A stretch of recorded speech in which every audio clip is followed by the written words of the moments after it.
So, y'all, there was no way that I was going to not talk about this Club Shay interview with Katt Williams. Because, man, when I tell you, talk about no filter and spilling the tea, like, y'all, that video had 8 million views the first day it was uploaded. Okay, that is like unheard of. 8 million views on the first day it's uploaded is like insane. But y'all, before we get into some of these viral clips, I just want to say I'm glad that he's bold enough to put this information out there. I don't know the extent, obviously, of how true all of these situations are. I don't know if this is all, some of this is a little bit of a joke. I've heard some comedians say, oh, well, so a lot of what he's saying is not even true, or it's only a half truth, or I don't know. There's no way, we're not in the mix. I'm not in the mix, so we don't really know. I'm just glad that he was bold enough to put it out there like straight, like fearlessly. So I decided to just grab a few clips from just that first like 25 minutes of his interview, because that was when he was really going ham and really like spilling some juicy tea. So I just pulled a few clips just from that part, and I just want to like react to it and just kind of chit chat. 150 million and he turned it down. Who gonna turn down 50 million? Now I've had to turn down $50 million 4 times. 4 times. Just to protect my integrity and that virgin hole I was telling you about. Right. Cause PDiddy be wanting to party. And you gotta tell him no. You got to tell him no. I did. Now that, ladies and gentlemen, is cringe. Yikes. I did. See, I got the receipts for everything I'm telling you. That's why I can say them. So Even Shay can't believe that. Like, whoa, did you really just say that? I guess Shannon was like, we might need to relax you a little bit more, bro. We need to get you a little bit more to drink. But man, y'all, P. Diddy has been going down hard these past few months. And I just get the feeling that this year is going to be the year a lot of people get exposed. I mean, we've been seeing exposure happen little bit by little bit, but I think it's going to really go to the next level. I mean, we at the beginning of this year and we already starting off like this.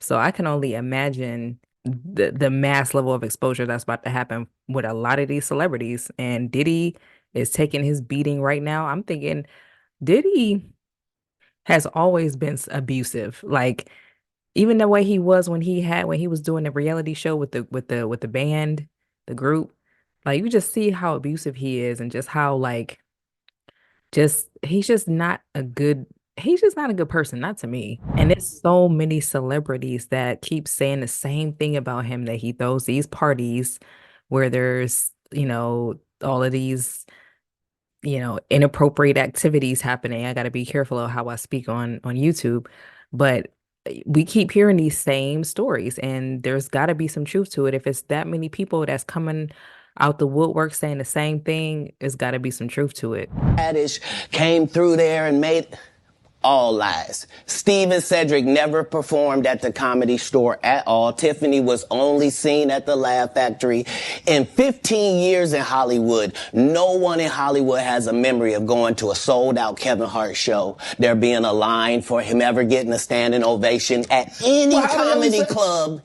He already had his deals when he got here. Have we heard of a comedian that came to L.A. and in his first year in L.A. he had his own sitcom on network television and had his own movie called Soul Plane that he was leading? No, we've never heard of that before that person or since that person. So I'm wondering if all of this, what he's saying, is true, that Kevin Hart was already had his deals before he even got there, or however he put it. So is he saying that he was already connected to this elite group? So we'll just call him the Illuminati. I don't know if that's who he's talking about, but is he saying that Kevin was already linked up with them, and then that's how he got all of these deals, and that's how he exploded and blew up? That's what it sounds like what he's saying, but then it's like, I thought that the Illuminati only reached out to you once you started gaining some popularity, and then that's when they kind of come in to control you and make sure that, if you're gonna be out here successful, you're gonna do it our way. That's what I thought. Because to be perfectly honest with y'all, and I just got to say this, I'm not sure if you can be a celebrity or if you can be any type of famous, even if you're a famous preacher. I don't think that you can be in that elite class without joining that group. I mean, or if you do, I mean, or if you don't join, it's gonna be a lot harder for you to get put out there. You're gonna have to do a lot more, and you're gonna have to do a lot more legwork because they not gonna just push you out there and start giving you deals and start putting you in movies unless you connect it. What do you think a plant is? Maybe people don't understand the definitions of these words. He just did his documentary with Chris Rock where he shows you that his whole upbringing in comedy. So I guess he's saying that Kevin Hart is a industry plant. Man, that's a tough allegation to put out there about, somebody who's has as big of a name as Kevin Hart does. I'm not a Kevin Hart fan, y'all. I don't know how you feel about him. I don't really think he's that funny. I just don't. I'm not a fan, so I can, because I'm not a fan and because I really don't think he's that funny, I wouldn't be surprised if he was a plant that just kind of got his deals because he already had him already set up. I mean, I don't know. Obviously, I'm not a celebrity. I don't know, but I wouldn't be surprised. Now, in this next clip, he's talking about he's kind of addressing why you see so many celebrities with women that kind of look the same. They have the same type of look. Y'all know what I'm talking about. Because I can't be jealous. I've never seen them have anything that I ever wanted. If you sign up for their program, you get a light skinned, weird face wife that never do an interview. Oh, man, listen, in 20 years won't do an interview. Why did Shannon react like that? That's just funny. Nobody's ever talked to her, and that she's never been interviewed anywhere. And now, understand, I'm not talking about one person. What I just told you applies to 7 people. How they all end up with that. That's part of what you get. I came in this business saying I was going to expose. When I talked about Michael Jackson, when I talked about R. Kelly, they canceled me for these things because why would you talk about another black dude? But what's crazy is that I remember when Katt Williams got blackballed and it was just like so out of the blue. It was so out of nowhere. I'm like, Katt Williams, you start seeing all of these negative reports talking about he's on drugs and they had pictures of him looking crazy and they just blackballed him. And I think a part of it was probably his resistance to this elite group that, I don't know. Once again, I guess we can call it the Illuminati, or I don't know if that's what it is, but um yeah, I mean, I very clearly remember because I've always been a Katt Williams fan. I love Katt Williams. And so when he just all of a sudden got blackballed and just like thrown away, I was completely confused. Right? Because why would you talk about another black dude? Race is not where the line is drawn. It's God's side and the other side. And we don't care nothing about the other side. Period. Period. All of these big deviants is all catching hell in 2024. It's up for all of them. It don't matter if you Diddy or whoever you is. TG Jakes, any of them. All lies will be exposed. That's all. And Name dropping, name dropping. He is not afraid, clearly. anyone who takes that the wrong way, know why they take it the wrong way. The truth is the light. I need to have another one of these. Amen, amen. Gee. Shay like, let me have another drink. I might have to have me one, y'all. I got my little cup right here. After that, I don't really kind of know where to go. Let me, one more time. Right. We good now? Because the people want to know, well, why would he get blackballed? I hate to seem like a petty individual for picking apart lies, but Jussie Smollett gonna keep lying until you say we don't believe you. Like, it's important in the checks and balances of the universe that liars not get to make complete narratives for themselves. Are you not afraid about being blackballed again? These are some power people. What do you mean again? That's what I'm wondering. It's like, I'm not even really thinking about him being blackballed again. I'm concerned about his life. I mean, I don't know. We hear these stories all the time about celebrities popping up or people popping up missing or dying mysteriously and my thinking was always that it was always a part of this elite cult and this secret society group, and people being afraid of being exposed, and now he's putting this information out there. Just he's just spitting it out like he just don't give a. So I'm like, I this is quite eye-opening that he's speaking and just he's putting names out there, and he just don't seem to care. These people are not powerful. Satan can't create anything. That includes blessings for his people. That's why, you know what the number one job of somebody that sold their soul in Hollywood is? What? Is to act like it didn't happen.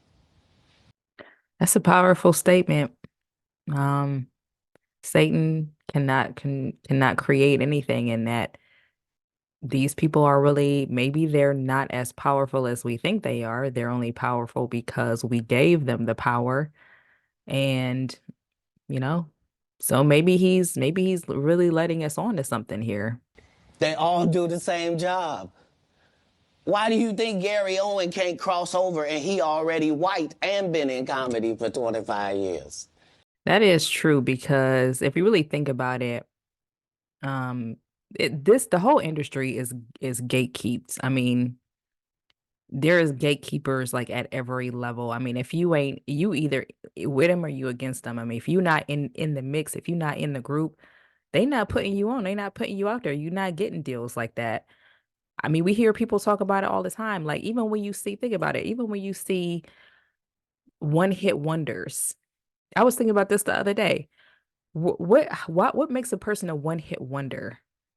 I think that what makes them a one hit wonder is that they decided not to join the elite group, whatever whoever this group is that he's speaking of, this membership, I guess you can call it, that he's talking about.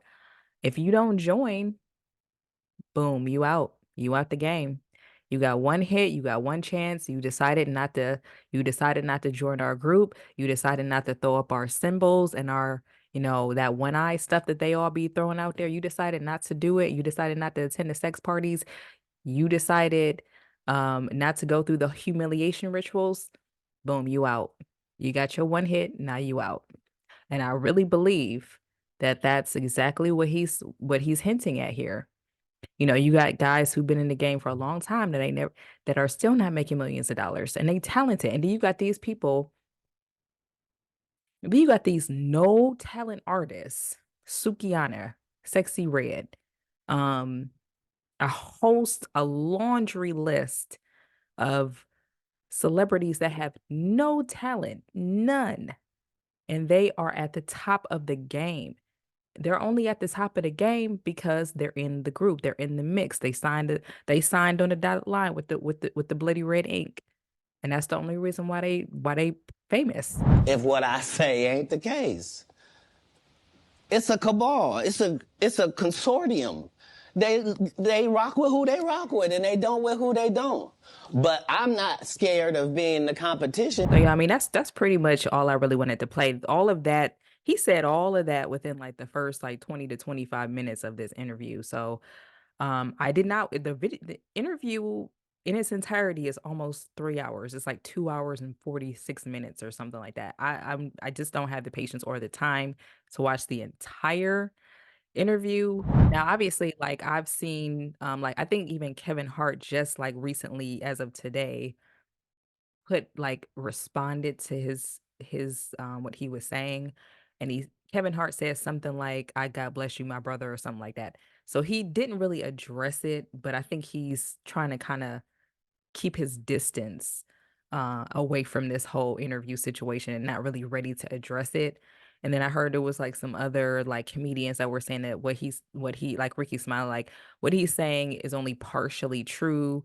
I think there was a portion of that of the interview that Cat Williams was talking about next Friday, and how the role that he was supposed to play was given to somebody else, or I don't know. It was something about next Friday, and Ice Cube just recently addressed that. So he's stirring up a lot of mess. And I don't know how this is going to end well for him. I don't know what the future is going to hold, but yeah, he's just he's sick and tired. It looks like he's sick and tired of being sick and tired. So let me know what you guys think about all of this. Leave a comment below. Let me know what you guys think. We can talk about it in the comment section. Make sure you hit the like button if you like the video. Subscribe if you haven't yet, of course. And I'll see you guys next time.